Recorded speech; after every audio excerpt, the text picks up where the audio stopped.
Okay, let's go over the sample test. Uh, Number one, we're supposed to decide whether it's a horizontal or oblique asymptote and find the equation of it. So in the first one, the degree of the numerator is 3. The degree of the denominator would be x times x times x squared, x to the fourth. So the denominator degree is bigger than the numerator degree, and when that happens, the denominator will grow faster than the numerator, and it will go to y equals 0. In this one, the degree of the denominator is 1, and the degree of the numerator is 2. So this one is one more in the numerator than the denominator, so it's going to be an oblique asymptote. So we're going to divide the denominator into the numerator. We're going to write these in order. Minus 4x squared plus 2x plus 3. 2x times what makes negative 4x squared? It'll have to be a negative 2 to make the negative 4, and another x to make the x squared. So negative 2x times 2x is negative 4x squared. Negative 2x times a negative 1 is plus 2x. Draw the line, change the signs, and these cancel, and I get plus 3. So 2x doesn't go into there, so the oblique asymptote is going to be y equals 2x, because the remainder will go to 0 as x gets large. This fraction goes to 0, and so we get y equals negative 2x. Now, if there was some x's left, we'd have to do that one, and we would have got a y-intercept. But this case, the y-intercept is 0. Okay, now let's take a look at this one. This is a degree 4 in the numerator, degree 4 in the denominator. When they're equal degrees, it'll be a horizontal line, but not at 0. It'll be at the ratio of the leading coefficients. The leading coefficient of the numerator is the 3 of the x to the fourth. And the denominator, it's 2, so it's 3 over 2, or 1.5. So it's a horizontal one, oblique one, and another horizontal one. This one's at 0 because the degree is greater than in the denominator is greater than the numerator. They're equal, so it's still horizontal, but not at 0. And if the numerator is greater than the denominator by 1, we do long division to find the equation of the oblique line. Okay, number 2. So we know that the numerator creates x-intercepts. So I'm going to write y equals, there's probably something that's times this, a leading coefficient. But the numerator, it looks like it has an x-intercept at, let's see, negative 1/2. So that would be x plus 1/2.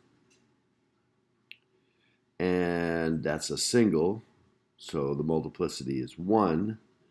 And it looks like it bounces at 2, so it's got to be x minus 2, multiplicity 2 to be a bounce. So far we got degree 3. Now, since the horizontal asymptote appears to be 1/2, we better get a degree 3 in the denominator, because if it's 0, the denominator has to have a higher degree. If it's not 0 but still horizontal, then the degrees must match. So we have a vertical asymptote. It looks like it's at minus 1. So it'll be x plus 1. And its multiplicity is probably odd. I mean, is odd because the asymptotes go in opposite direction. It's odd, probably 1. So now we've got degree 3 in the numerator, degree 1 in the denominator. We need another 2 degrees down here, and this one's going up pretty straight. This one's leaning, probably going to head towards, I'm going to guess, 4. So I'm going to write x minus 4.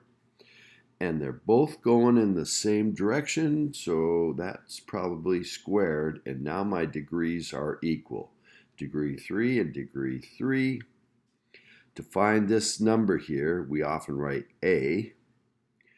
We put in a point that we can see on the graph. And the only point that I see on the graph appears to be, let's see, 1/2, 1, 2, 3, 4. There's a 10th, so it's like almost like a 20th there. 0, I'm supposed to get a 20th, or 0.05. 0.05. That's rough. I mean, if you used 0.1, that would be okay too. You'd get something close. A, and if I put in 0 into this, I get 1/2 times 4, which is 2. And if I put 0 in here, I get 1 times 16, which is 16. So I would multiply by 16 and divide by 2. And that would get rid of this. And so A is, I'm thinking this is like 1/20th. So 16 over 2 is 8. 8 times 1 is 8 over 20, which is 4 over 10, or 2 over 5. So I'm thinking this is something like 2/5. Okay, page 2. Now I could check that by typing it into my calculator, but I'm pretty sure that's close to what it is. So let me check one thing. Did I get the signs right? That's going to be positive, that's going to be positive, positive, and if it's positive, yeah, I think it looks okay. Okay. Now we got one where we need to factor. So I'm going to bring in my calculator, and I'm going to type in y equals 3x to the third plus 12x squared minus 9x minus 54. I'm going to graph that.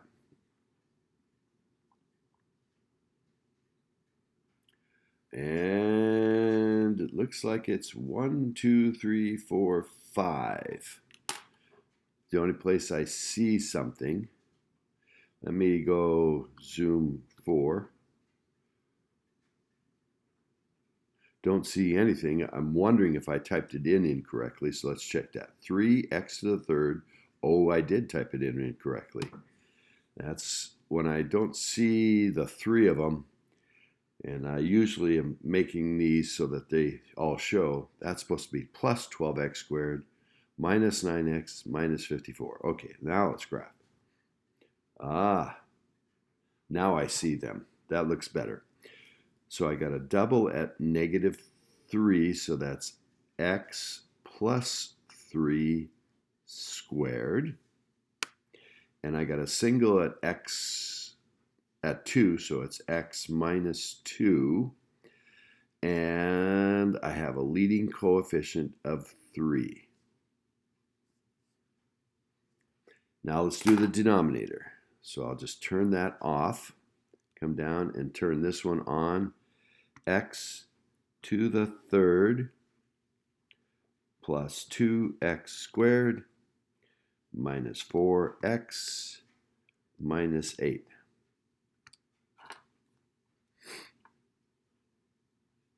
That looks weird.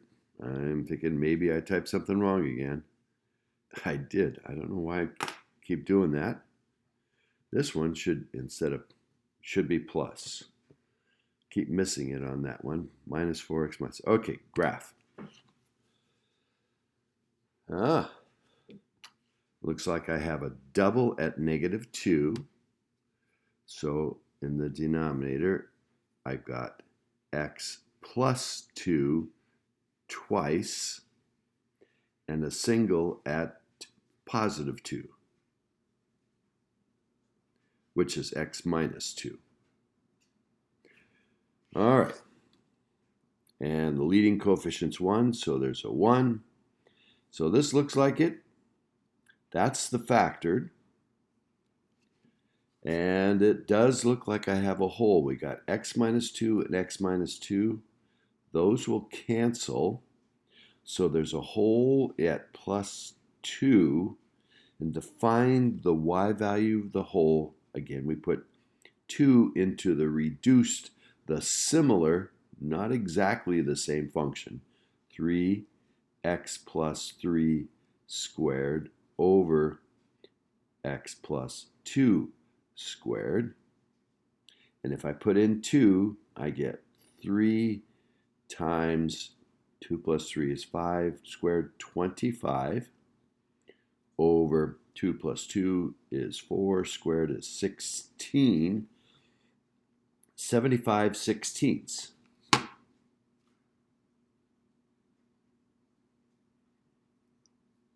Now, just so I know what that is, I'm going to go to my calculator and go 75 divided by 16, 4.6875-ish.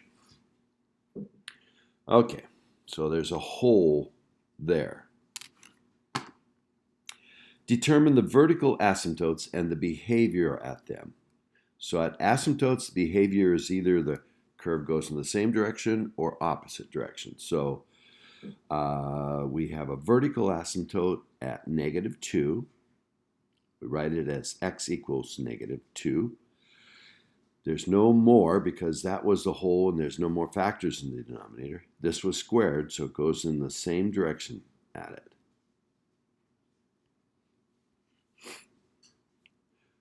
Horizontal or oblique. The degree of the numerator was 3. The degree of the denominator was 3. So it's the ratio of the leading coefficients, 3:1. Y equals 3:1 or 3. X-intercepts. That's when the numerator is equal to 0. And that's at -3. And not there because that's a hole. So x-intercept is at -3, 0. And the behavior, since it's degree 2 on that, multiplicity 2, it's a bounce.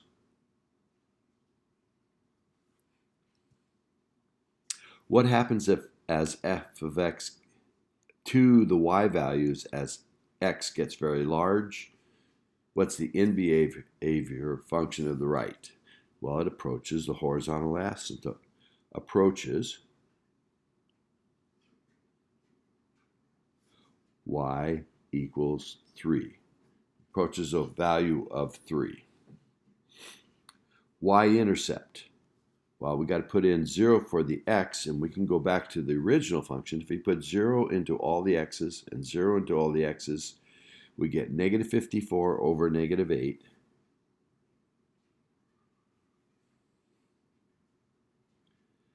The negatives cancel. Let's see. 4 goes into both of these, I believe. 2 does. That'd be 27 over 4. And that doesn't reduce anymore. So 27 fourths, which is 6 3/4. Determine any local maxima. Well, until you get calculus, the only way to do that is to graph it. So I'm going to go to my y equals. I have the numerator in y1. I have my denominator in y2. If you're using Desmos, you could call it f of x equals this and g of x equals that, and then do f of x divided by g of x. In the calculator, it's y1 divided by y2 will be the graph. Vars, y variables, vars is right here, vars y variable function y1 divided by vars y variables functions y2. And now the other two are turned off because I turned the equal signs off. And so if I push graph, I will actually see the function.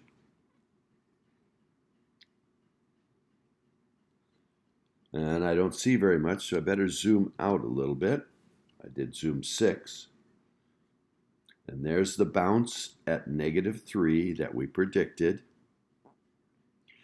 And then it comes down, and it's supposed to be approaching y equal 3. Let's take a look at that. Make sure we're right on that. So y equals 3, graph that. And that looks like it's the horizontal asymptote. So determine any local maximum. Well, this is coming down, hits low, goes up. This is coming down. So there is no high spot in a local area. So there is none.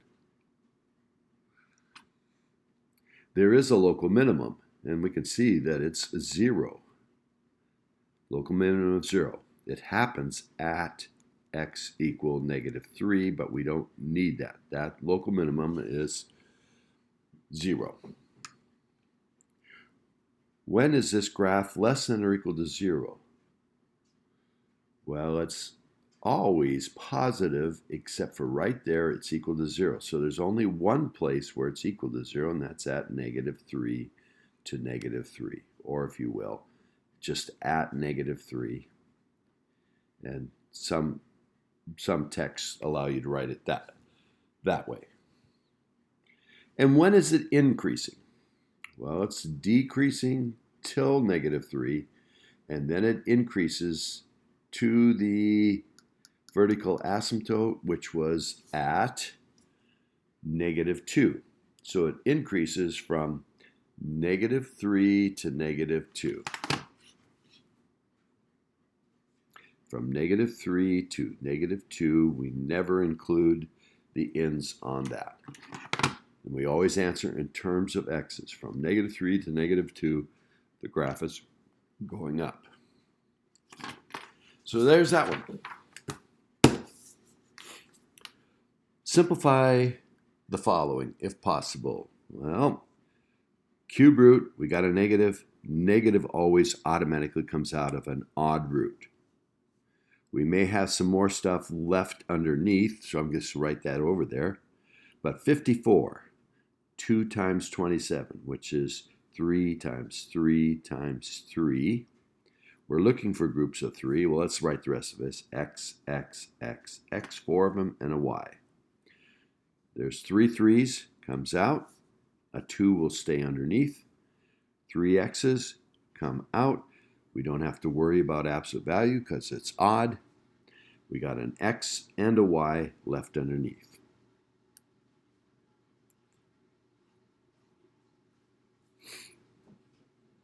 This one, square root. So we do have to worry about absolute value. So we have 5. 18 is 2 times 9, which is 3 times 3. And then we got X, X, X.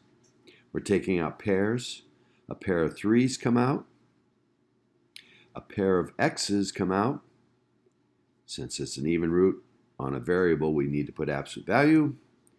And what's left inside of the square root is the 2 and an X.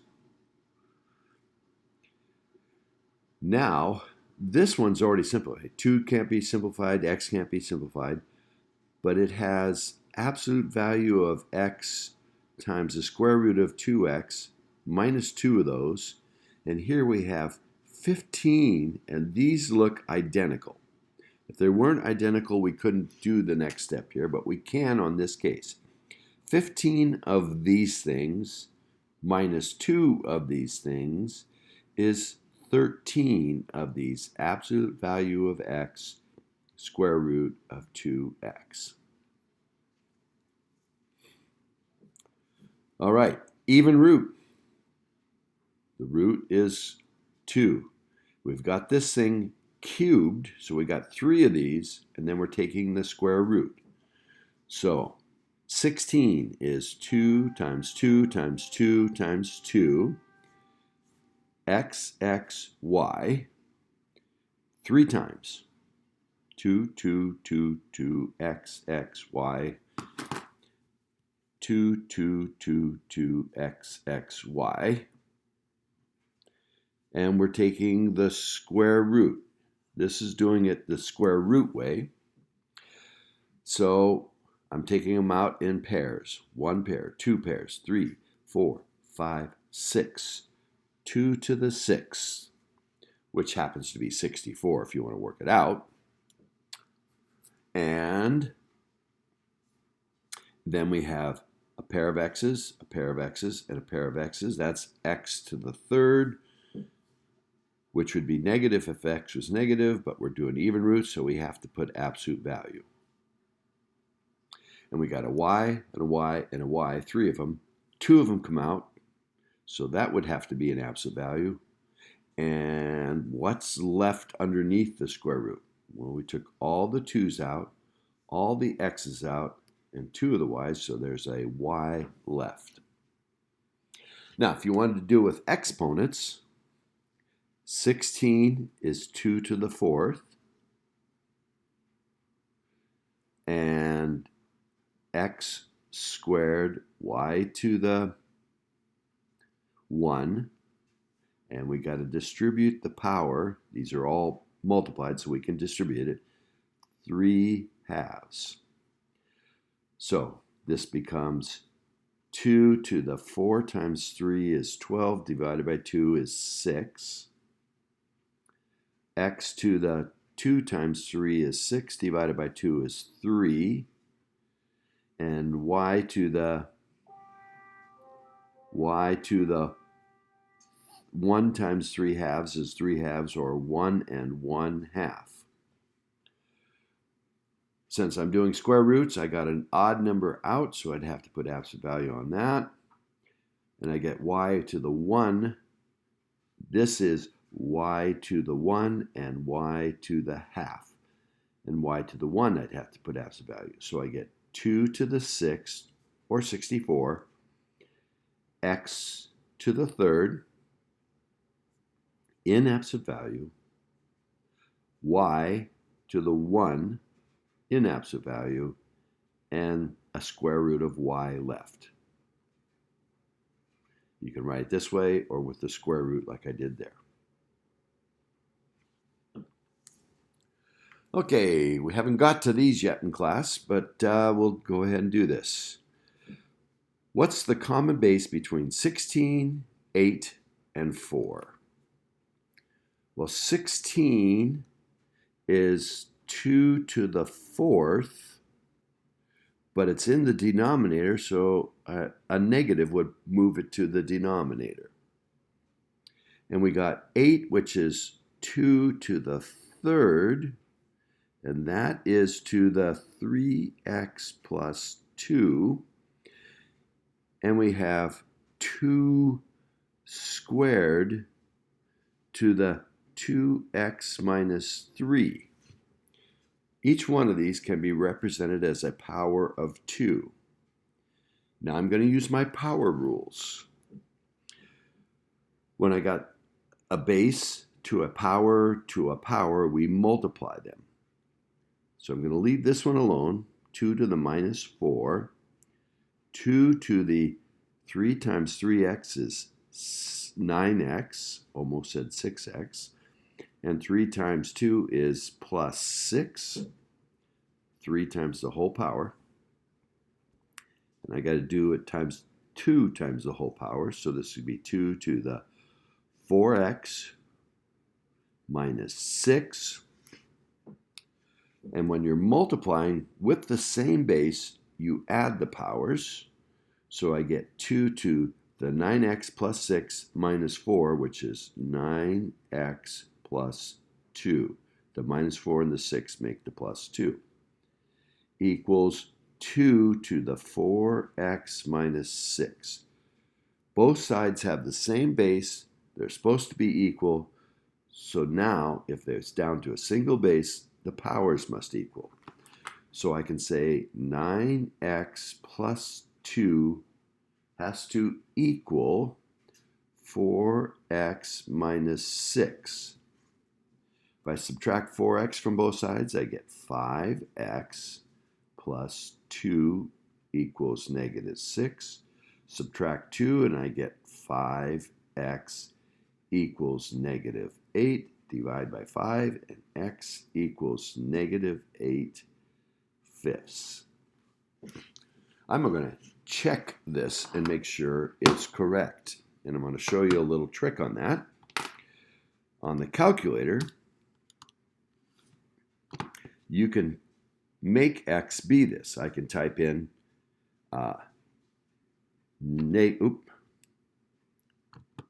negative 8 divided by 5.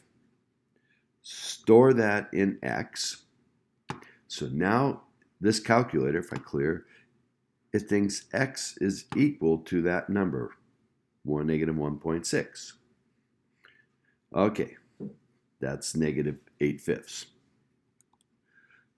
So now I'm going to type in the left side here. 1 divided by 16 times 8 to the parenthesis 3x plus 2 close parenthesis. That's the left side, and it knows x is this, so it's going to give me a number. Now, it's not something I'm going to try to remember. I'm just going to type in the other side, 4 to the parenthesis 2x minus 3, and hopefully this comes out to be the same number. Both sides should be equal when x is that. And it came out to be identically equal. So that must be the right x that makes both sides equal. Let's do it for this next one. 27 is 3 to the third. 3 times 3 is 9 times 3 is 27. And that's to the x power. 9 is 3 squared. So you notice I'm looking for something that's a common base. And I think of this as 3 cubed, 3 squared, and 3. 3 to the x plus 5. Have a common base, so now I'm going to use my power rules. 3 to the third to the x is 3 to the 3x. You multiply powers in that case. In this case, when you're multiplying with the same base, you add the powers, so we get 3 to the x plus 5 plus 2, x plus 7. Now I'm to a single base, powers that are the same, so the powers must be equal. So I say 3x equals x plus 7. Subtract an x from both sides, and I get 2x equals 7. And x equals 7 halves. I think that's my answer. Like I did before, I'm going to check it on the calculator. I'm going to go 7 divided by 2, store it in x. So that's 7 halves is 3.5, and I'm going to write 27 to the x, what this side is. And then I'm going to write the other side.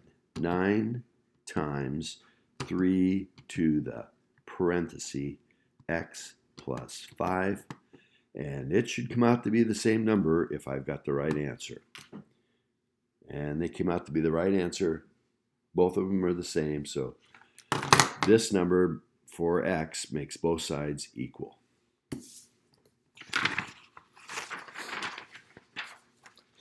Back page. Determine the domain. This is the cube root. In the cube root, we can use anything. This is an even root, so the inside has to be greater than or equal to 0. Add 4 to both sides. Divide by 2. Or go to the calculator, and I'm going to write into the y equals. Let's get rid of all these. Type in 2x minus 4, all of that. So I'm going to go back here and insert a parenthesis, and parenthesis to the 0.25, that's the 1/4 power, that's the 4th root. And then if I push graph,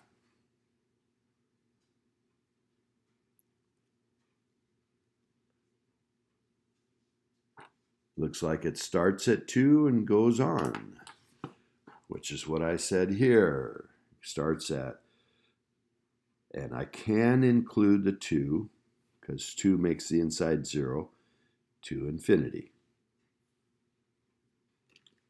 Now, the other way to type in the 4th root on a calculator, just in case you're using a calculator, is to go for math, come down here and do the xth root. So that says the 4th root. 4 is the x of 2x minus 4.